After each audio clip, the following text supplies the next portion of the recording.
Yun na nga mga madam, heto nga pala yung part 2 na pagluluto ko ng dinengdeng at napakadami nagtatanong sa part 1 kung paano daw magluto nito at kung ano-ano daw yung pwedeng isahog. Yun na nga, yung pagluluto ng dinengdeng is napakadali lang pero ewan ko nga ba kung bakit gustong-gusto nila nito. Talagang masarap talaga yung mga Ilocano, ano?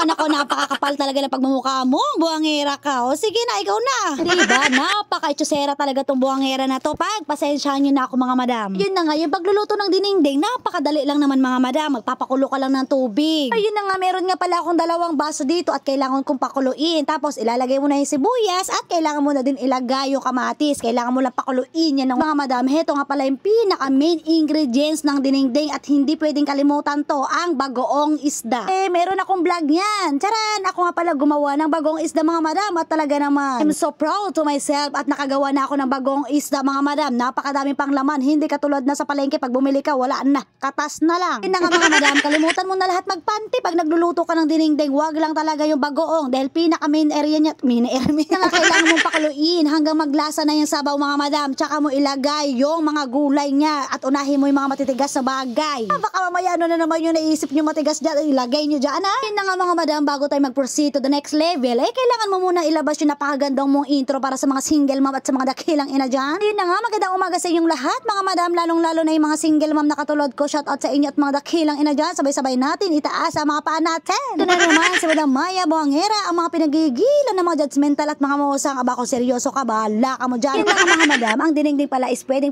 siyang lagyan ng patola, pero napakabastos talaga sa amin sa Ilocano ang tawag ng patola na to. Dahil ang tawag lang naman ng patola sa aming mga Ilocano is kabatiti. O diba, mas malala yung sitaw, utong. Nako, umagang kay ganda, napakabastos talaga tong linuluto ko. Comment below mga madam kung ano din tawag nyo sa mga gulay na napakabastos. Huwag naman sanang ganyan, nakakaalala tuloy ako na hindi dapat maalala. Mal talaga Pag mga ganyan talaga yung mga usapan, ako, nagsisilabasan yung mga single mom dyan. O diba, bahala ka mo dyan. Tignan nyo naman yung panghawak ng kabatiti yung buwangera na yan at talaga naman nasasakal na. Bastos to, huwag ka naman ganyan. Ano to? Ako, animal ka talaga. Napakabastos mo talaga umagang kay ganda. Yun na nga, pagkatapos kong gayatin, pwedeng nang ilagay yung patola kasi nga napakalambot yan kaya hinuli ko na. Sarap yung dinengdeng mga madam pag merong kabatiti, patola kung tawagin sa Tagalog. Matamis-tamis, lalong-lalo na pag bagong pitas. Lalong-lalo na yung kinuha kong malunggay, bagong pitas, kaya matamis-tamis talaga yung lasa nito, yung sabaw. Naku, napakasarap humigo. Yun na nga mga madam, pagkatapos lahat lumambot yung mga gulay, is pwedeng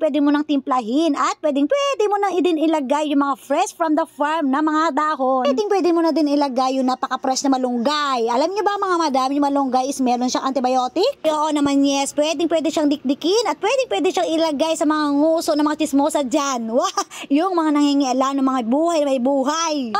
Charot lang. Aba ko seryoso ka, bahala ka mo dyan.